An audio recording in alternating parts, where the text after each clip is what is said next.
Bienvenidos a la presentación de American Intelligence Group. Mi nombre es Víctor Adrial, soy el CISO de la empresa y bueno, voy a compartir con ustedes una charla sobre ciberinteligencia, pasado, presente y futuro. Aquí veremos un poco de la agenda, puntos de los que tocaremos, como la ciberinteligencia, papel de la Internet profunda como fuente de datos, SOC impulsado por inteligencia, entre otros que aquí están destacados y los iremos viendo a medida que vayamos desarrollando la charla, ¿vale? Aquí pues de forma inicial hablaremos un poco de la fuente o de dónde proviene lo que es el término de ciberinteligencia, ¿okay? La inteligencia pues es definida por la RAE como esa capacidad de entender, comprender, esa capacidad de resolver problemas, de conocimiento o comprensión. Y ciber hace referencia con todo lo que son redes informáticas.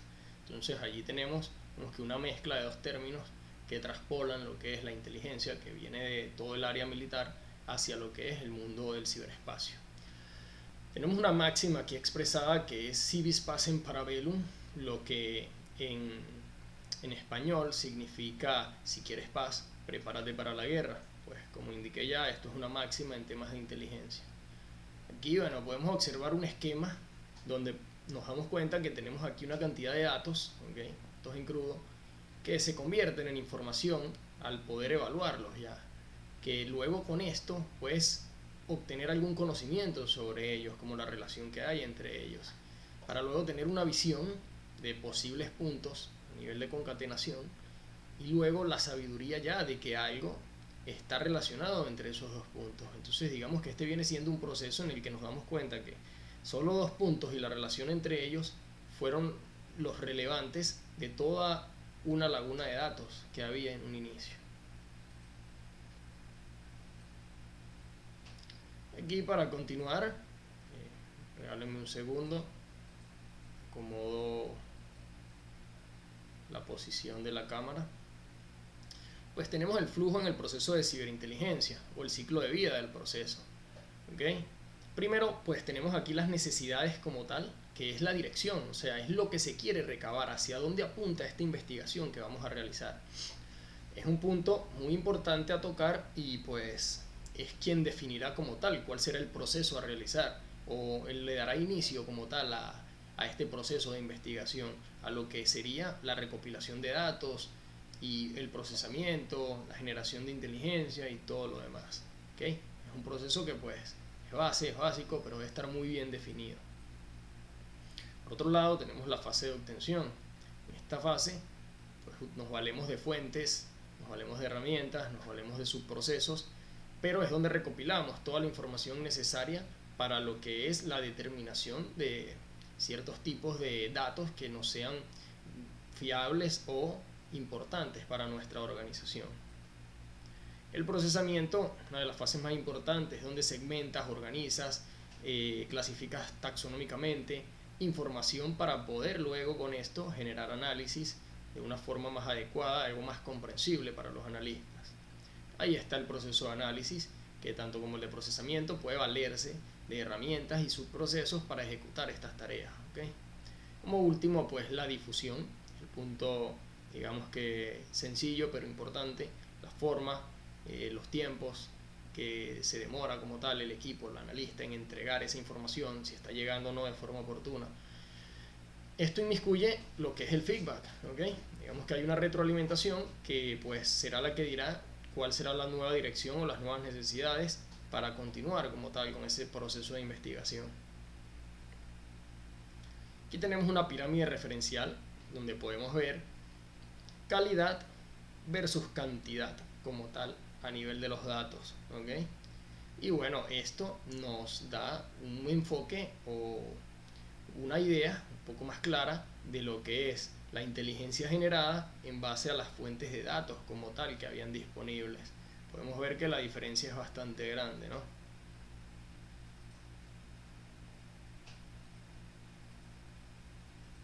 Ok, aquí tenemos un punto muy importante, que es qué hace como tal el analista de inteligencia de amenazas, a qué se dedica este profesional. Pues son profesionales de seguridad de la información, estos ayudan a contrarrestar las amenazas, de los cibercriminales, incluidos los que desarrollan software malicioso. Estos usan sus experiencias para trabajar en administración de redes o ingeniería de redes. Realizan investigaciones técnicas que implican recopilación de información sobre actividades de ciberdelincuentes, sobre actividades de grupos de actores de amenazas, entre otros. Y bueno, nada, su labor principal es realizar los análisis para los reportes, para los entregables como tal de inteligencia que pues permitirán hacer predicciones sobre ciberatacantes y posibles ataques futuros. Digamos que la regla o lo que se busca al final de todo esto, ¿okay? Digamos que el objetivo final de todo esto es lograr comunicar resultados de su análisis a través de los informes para que los líderes puedan tomar decisiones. ¿Okay? Bueno, entramos ya aquí en otro punto. Estamos hablando ya aquí de dar un paseo por los actuales organismos de inteligencia de mayor capacidad a nivel mundial. Los veremos un poco de cara al pasado, ¿okay? Y iremos avanzando entre algunos de ellos. Por un lado, aquí como punto referencial, tenemos a Rusia con la KGB, lo que fue la KGB, la extinta KGB, y lo que es Estados Unidos con lo que es la CIA, la Agencia Central de Inteligencia actualmente. Comenzaremos por el más antiguo de ellos, ¿okay? Que es, bueno, la Santa Alianza, es el servicio secreto del Vaticano. Son menos conocidos que los demás servicios secretos de inteligencia, datan de más de 500 años. Su lema es Pro Deus, conocida como la entidad. Y bueno, actualmente, datos curiosos sobre ellos, el Vaticano aún no reconoce su existencia oficialmente y exagentes del Mossad y de la CIA los catalogan como la organización mejor informada y el más grande servicio de inteligencia y espionaje del mundo. Bueno, este es uno de los países, o mejor dicho, el país más pequeño del mundo, pero uno de los más poderosos.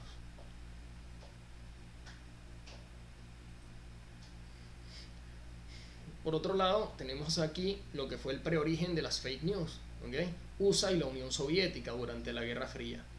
En 1947, Estados Unidos puso en marcha el modelo del servicio de inteligencia, lo que fue la Agencia Central de Inteligencia, la CIA, y la respuesta soviética llegó 7 años más tarde con la creación del Comité para la Seguridad del Estado, lo que es el KGB, o lo que fue el KGB.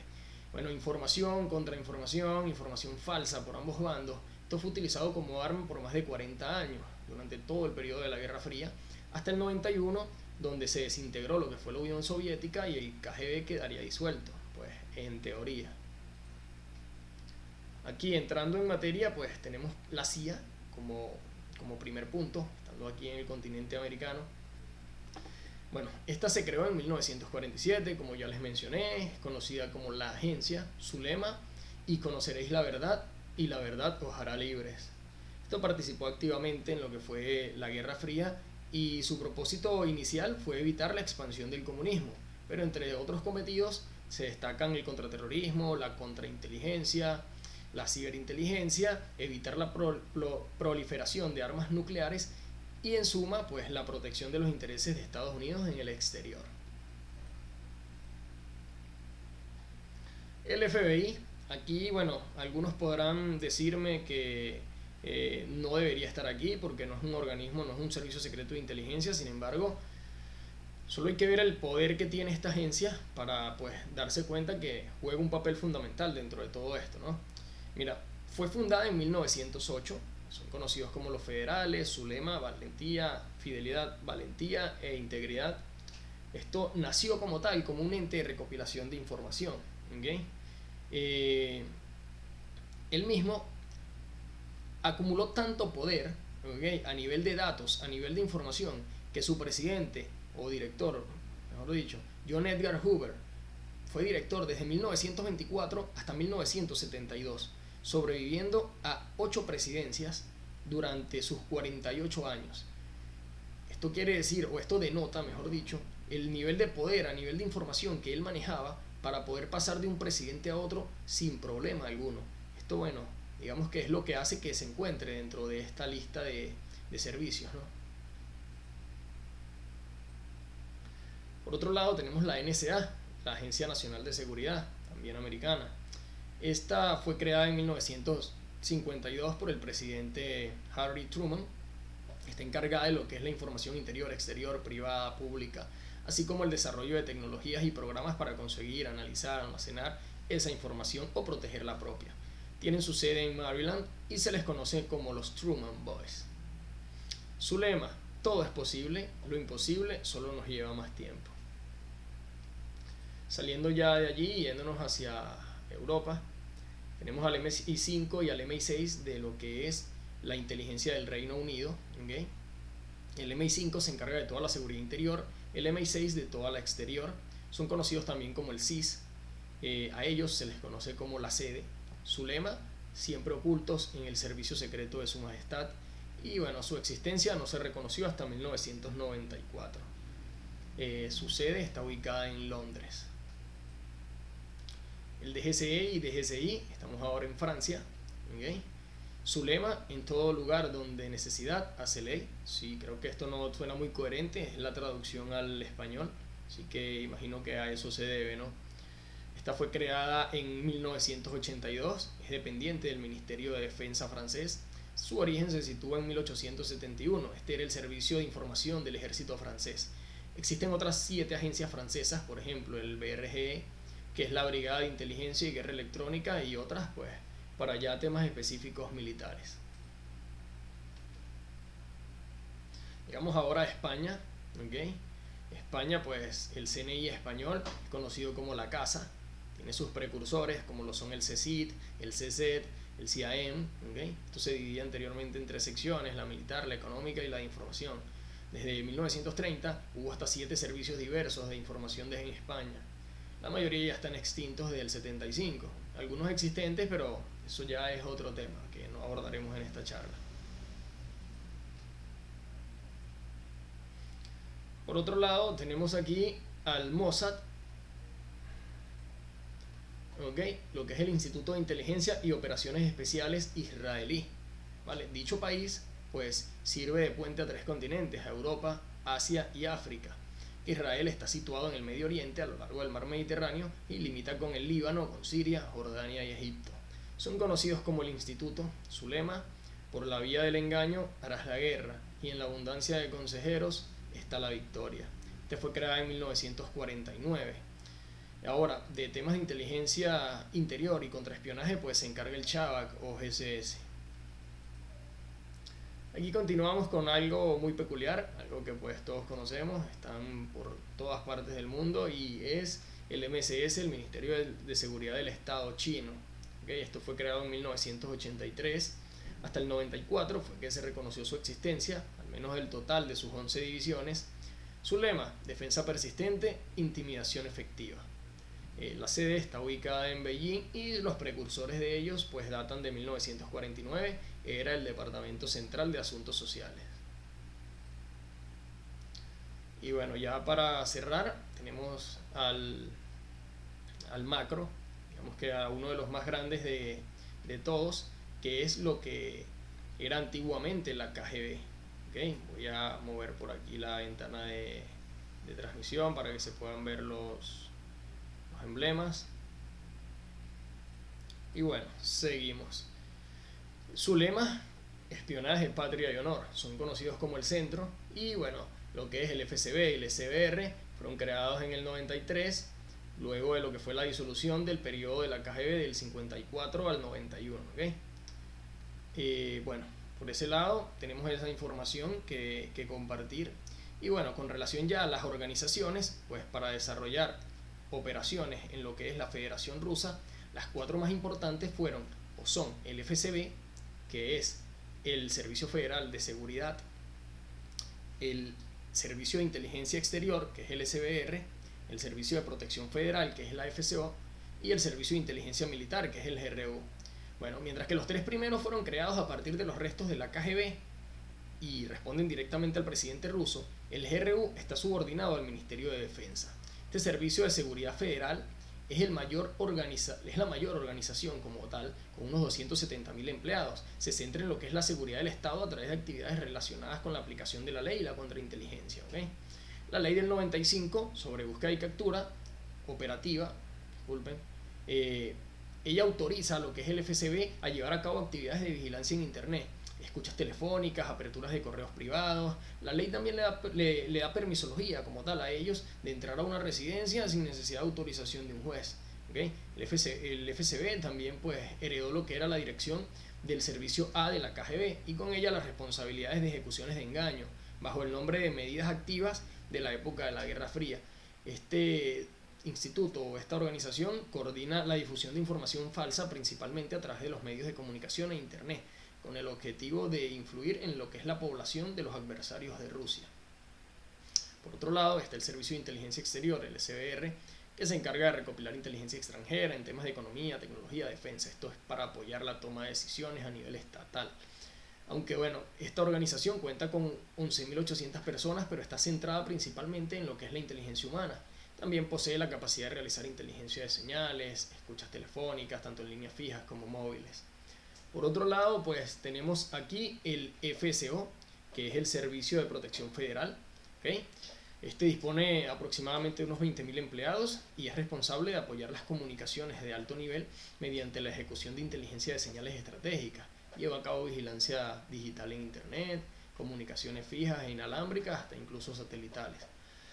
Y por último, bueno, tenemos aquí lo que es el GRU, hablando de lo que es Rusia, es el Servicio Militar de Inteligencia. Este se centra principalmente en la información militar y la recopila principalmente a través de agregados militares y agentes extranjeros. El GRU pues utiliza todos estos medios de inteligencia y vigilancia, incluyendo inteligencia de código abierto, inteligencia de señales, inteligencia de imágenes, etc. Ellos también tienen unidades militares especializadas bajo su mando, principalmente responsables de inteligencia electrónica. Bueno, aquí avanzamos ya con otro tema, así que vamos a mover esto aquí para poder darle visibilidad a la presentación. Ok, continuamos.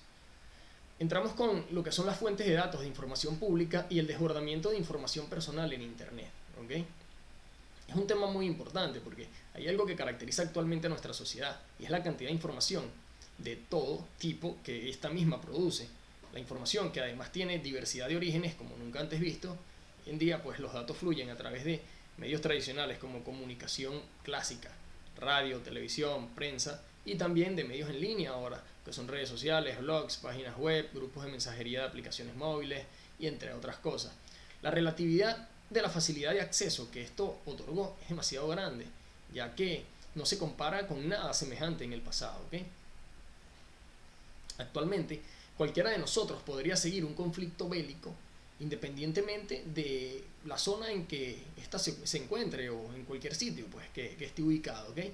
Es posible seguir crisis políticas, diplomáticas, hasta incluso tomarle el pulso como tal a una situación cualquiera, pues gracias a la cantidad de información que hay de forma permanente y accesible en Internet. Un punto importante aquí a tener en cuenta es que hay que saber identificar las fuentes de información fiables, ¿okay? Porque no todos los datos que hay publicados en Internet son fidedignos o son verdaderos. Hay un nuevo término que es lo que reflejo por este lado, que se denomina infoxicación. ¿Okay? ¿Qué es la infoxicación? Es el exceso o es la exposición que tiene un decisor a demasiadas fuentes y tipos de información sobre un hecho. ¿Okay? Esto le dificulta en algún punto la toma de decisiones.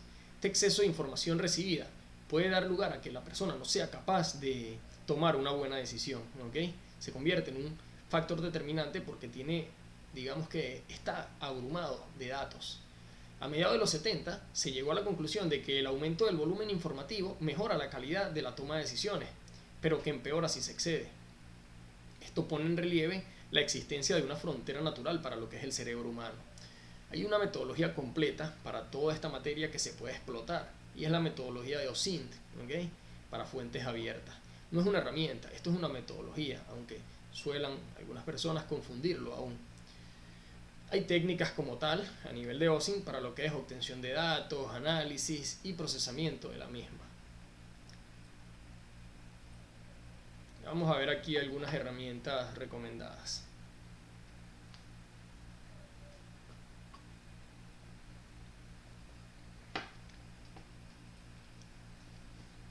Vamos a mover aquí la cámara.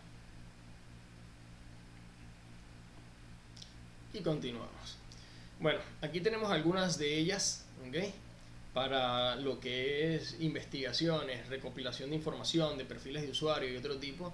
El tipo web tenemos pues Cognate, User Search, Check Usernames, te permite chequear un nombre de usuario en distintas plataformas de redes sociales, blogs, etc. Instant Username te trae datos de un perfil de Instagram, Ghost Project, Intellectio y entre otras que están aquí. A nivel de script, a nivel de línea de comandos, pues tienes User Recon, Little Broker, Sherlock, The Harvester, que te permiten recopilar buena información como tal de perfiles pues público, información que está disponible allí en internet.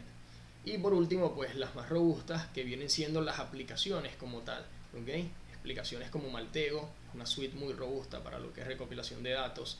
Iki, que también está tomando mucho auge, sobre todo con el nuevo esquema o la alianza que se realizó con Cyber Hunter Academy, y sacaron a través de esta academia una certificación internacional referente al tema del uso de la herramienta para recopilación de datos bajo metodología OSINT. Y por último, Spiderfoot, que es bastante robusta, es un crawler muy poderoso, te trae muy buena información y te las agrupa de una manera totalmente idónea o adecuada. Vemos que no es que sean superiores a todas las demás, pero digamos que los desarrolladores o la comunidad que está detrás de ellos le ha dedicado mucho, y eso pues es algo que amerita resaltarlo, ¿no? Se han encargado de darle toda una suite y todo ese tema de interfaz gráfica para que sea más amigable para los analistas.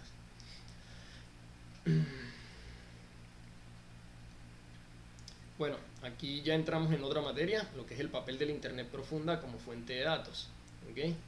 Primero pues tocaremos lo que son las webs superficiales para poder entrar en lo que es la Internet profunda. Hay una mala conceptualización sobre el tema de la Internet profunda y es algo que vamos a tocar aquí, ¿ok? La Internet superficial es todo aquello a lo que cualquier persona tendría acceso, ¿ok? A través de motores de búsqueda como Google, como Yandex, como Baidu, entre otros, ¿vale?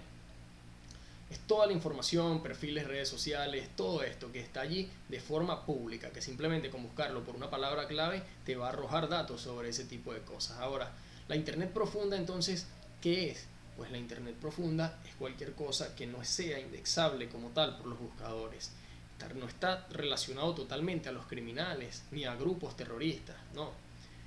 Está relacionado, sí, con intranets, con foros, con aplicaciones móviles, grupos de chat, ese tipo de cosas que no son indexables como tal. No puedes ir directamente a ellos sin pasar ciertos filtros. Entonces eso es lo que lo convierte como tal en un nivel de profundidad más allá de lo que es la web superficial, ¿ok?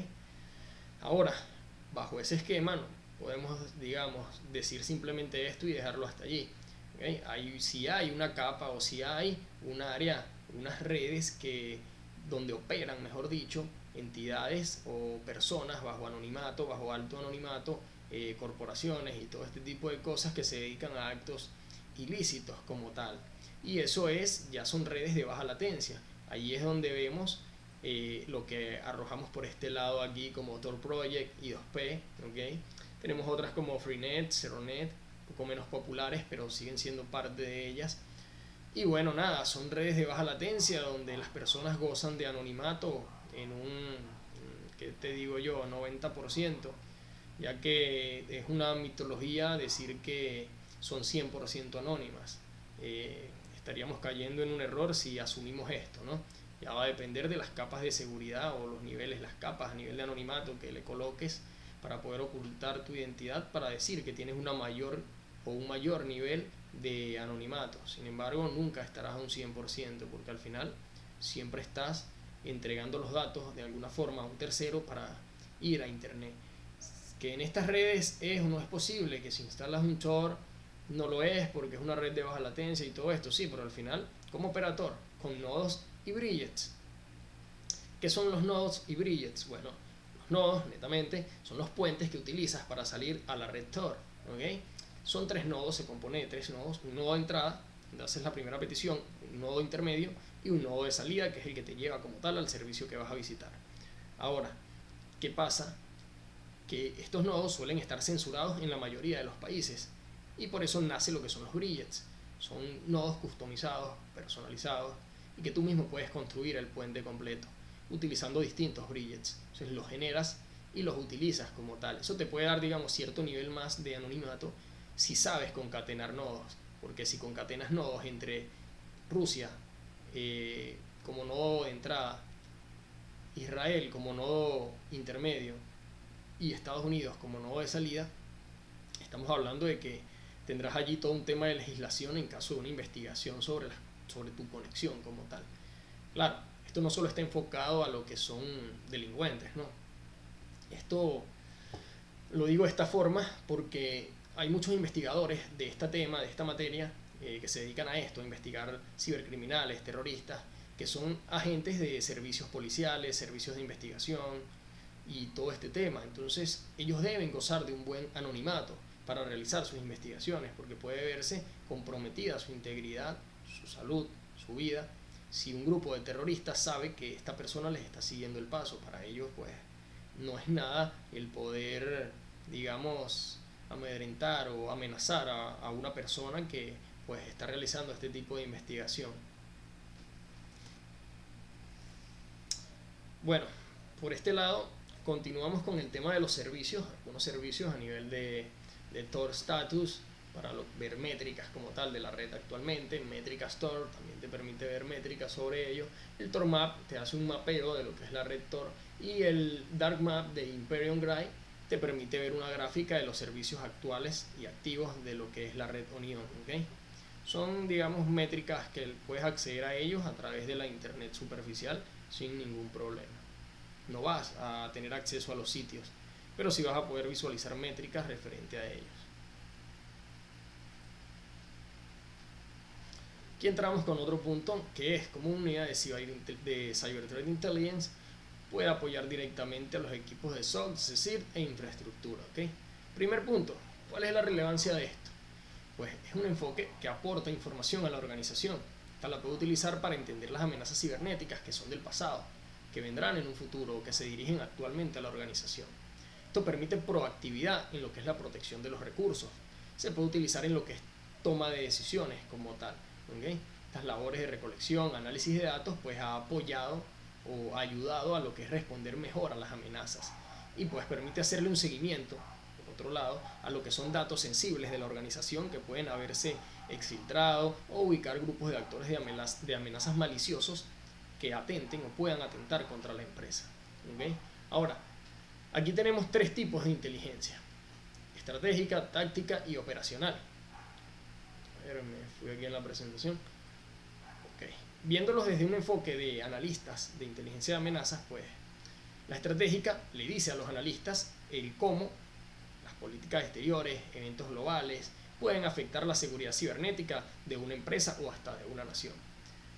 Bueno, por otro lado tenemos allí también el tema de los indicadores de compromiso, todo lo que es el threat sharing, que es el compartir de amenazas o de inteligencia de amenazas de las distintas comunidades, como de ThreatConnect, como de Mandiant Advantage, de FireEdge, como la OTX de Alienbolt, entre otras. Pues permite de esta forma poder compartir con otras entidades los indicadores de compromiso a nivel global y evitar que otras se vean afectadas como tal por esta misma situación que se presentó, ¿okay? La táctica, esta inteligencia está más enfocada al futuro inmediato, a lo que es ayudar a identificar signos simples de compromiso en tiempo real.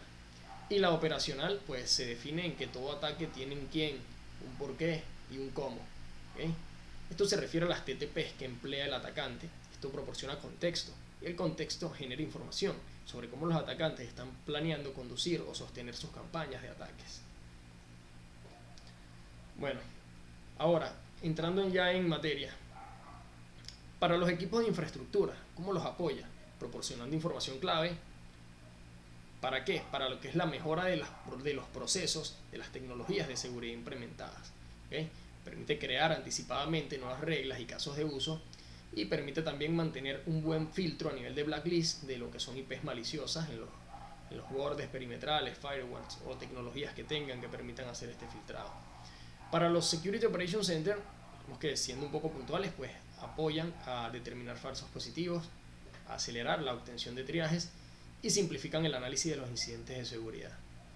Por último, pues para los equipos de respuesta ante incidentes, esto permite perfilar actores de amenazas que tengan ese sector comercial como objetivo. A su vez, permite perfilar si están usando un ataque en particular. Por otro lado, medir las tendencias, si está subiendo o si está bajando y hacia qué sector se están inclinando. Por otro lado, pues qué vulnerabilidades puede explotar o explota un ataque puntualmente. Y por último, pues el tipo de daño que pueda recibir la empresa, tanto técnico como financiero. Son métricas que te ayudan a determinar lo que es el poseer o tener dentro de tu equipo a un equipo de inteligencia de amenazas cibernéticas. ¿Okay? Continuemos. Bueno, para seguir aquí con el tema, tenemos lo que es el SOC impulsado por inteligencia. ¿Vale? Detrás de casi todas las alertas que se reciben en un centro de operaciones de seguridad, hay siempre un adversario que utiliza múltiples y complejas acciones para conseguir comprometer tanto la información como acceder a la infraestructura. Esto es una batalla, digamos que entre profesionales de la ciberseguridad y los ciberdelincuentes. Es una lucha constante que pues en muchas ocasiones se puede considerar como una lucha así asimétrica, pero que incluso se puede comparar con lo que es la caza del gato y el ratón. Ambas partes tratan de demostrar que una es más inteligente que la otra. ¿Okay? Las amenazas cibernéticas se vuelven cada vez más complejas y técnicamente sofisticadas, lo que posiciona a los profesionales de ciberseguridad pues en una clara desventaja frente a lo que son los delincuentes. Por esta razón, se empuja a lo que son las empresas del sector o de empresas que se dedican a prestar servicios de ciberseguridad a integrar, o esa necesidad de integrar entre los recursos, servicios y tecnologías de inteligencia de amenazas. Claro, todo esto con el objetivo de obtener y compartir información que les permita actuar de forma preventiva y en algunas ocasiones mantenerse preparado frente a ataques, tratando siempre de anticiparse. Este producto final, pues lo que sí debe tener sin falta, pues es que la información debe ser precisa, que la información debe ser relevante. Pues podemos tener mucha información, pero no lo que necesitamos para este momento, ¿no? La información procesada debe ser oportuna, es decir, debe ser entregada antes que ocurra el incidente, siempre que se pueda. Toda la información convertida en inteligencia debe ser integrada a los sistemas de información de la organización para mejorar la toma de decisiones. ¿Okay? Hay frameworks que nos permiten o nos apoyan con esto. Y estos son, por un lado, la Cyber Kill Chain, el Mitre ATT&CK y el modelo Diamante. Vamos a hablar de cada uno de ellos de forma breve.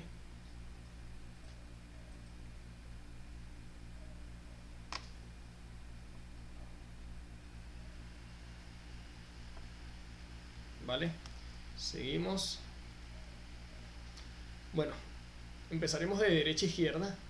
Tenemos primero la Cyber Kill Chain, que sigue todo lo que es un procedimiento de 7 pasos, como una cadena del punto a punto que debe seguir un atacante para penetrar o vulnerar una infraestructura. Tenemos el reconocimiento, tenemos el armamento como tal, tenemos la entrega, la explotación, la instalación, el comando y control y la exfiltración. ¿Okay? Lo que este modelo nos dice o nos indica es que si tú logras cortar en un punto de esa cadena el ataque, puedes frenar como tal cualquier intrusión o cualquier exfiltración. Por otro lado, tenemos el modelo Diamante, el cual se basa en 4 pilares que pues permite tomar muy buenas métricas y muy buenos datos en tiempo real sobre, teniendo en cuenta las variables de infraestructura, adversarios, capacidad y la víctima. ¿Cuál es el problema que se presenta con el modelo Diamante? Oye, la información debe ser muy actual, debes trabajarla con líneas de tiempo. Si generas información o inteligencia con información vieja, pues puedes quedar desfasado, puede no ser útil esa información ya, y con la volatilidad de los datos actualmente, pues podemos vernos apretados o vernos en un problema en el momento de generar algún tipo de informe o reporte y que este no sea ya el ideal o el adecuado. Por último, tenemos lo que es el modelo o el marco, el framework metodológico de Mitre ATT&CK, que pues actualmente está agarrando bastante fuerza, ya se ha convertido en una certificación como tal, que es la Mitre ATT&CK Defender. ¿Okay? Esto te permite hacer emulaciones de adversarios, identificar las TTPs, hacerle evaluaciones a centros de operaciones de seguridad, perfilamiento de grupos avanzados de amenazas persistentes, y lo que es el Stick Syntaxi, que son metodologías aplicadas por ellos para lo que es compartir amenazas, ¿okay? Lo que es el thread sharing. Sticks te dice cómo hacerlo, y es decir, cuál es la estructura que tiene que tener para compartirlo, y Taxi es la manera de compartirlo, ¿okay? Hablando de las TTPs que están arriba y no están explicadas, son las técnicas, tácticas y procedimientos que te define la matriz, ¿okay? Posee una estructura de 14 tácticas que te van diciendo el paso a paso que sigue el atacante. Opera con 177 técnicas que te dicen cuáles son las opciones que tiene el atacante distribuidas entre las 14 tácticas. Y el procedimiento es el paso a paso que sigue cada uno de los atacantes para llevar a cabo una intrusión. Ahora, hablando de forma más puntual, ¿okay?, sobre lo que son las tácticas, técnicas y procedimientos, pues las tácticas es el proceso como tal que sigue el adversario para obtener o lograr un objetivo marcado en el cual se apoya en diversas técnicas. Las técnicas son las actividades que utiliza o el patrón conocido con lo que permite ejecutar movimientos marcados en la táctica y cumplir así el objetivo. Y el procedimiento es la guía paso a paso de lo que se debe ejecutar para alcanzar el objetivo. Bueno, aquí para cerrar hablaremos un poco del futuro, ¿okay?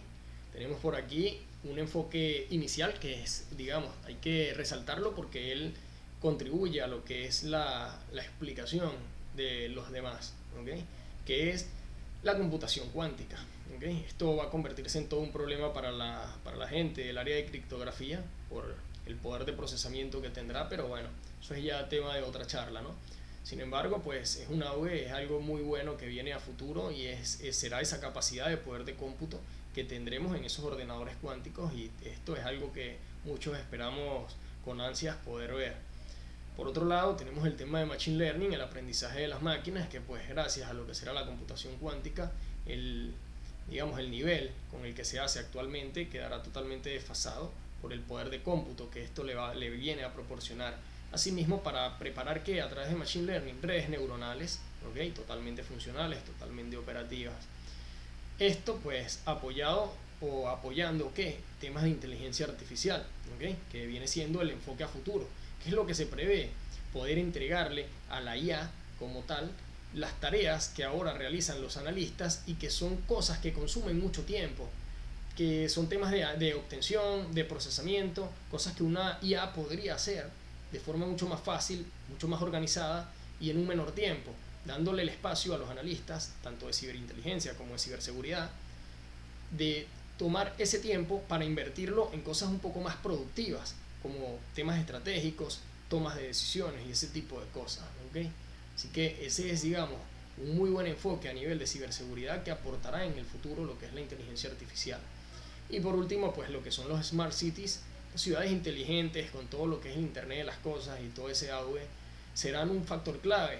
Digamos que será la evolución en el sentido tanto de la ciberseguridad, porque habrá más cosas que proteger, como de los ciberatacantes, que al final pues tendrán un nuevo abanico de opciones para atacar. Mira, semáforos públicos, dispositivos tecnológicos que hayan como tal colocados en la ciudad, a nivel de domótica, cafeteras y otros tipos de cosas que tengan cierto rango al cual ellos puedan conectarse utilizando algún tipo de técnica, antenas para ganar, digamos, distancia, acercándose a la casa objetivo.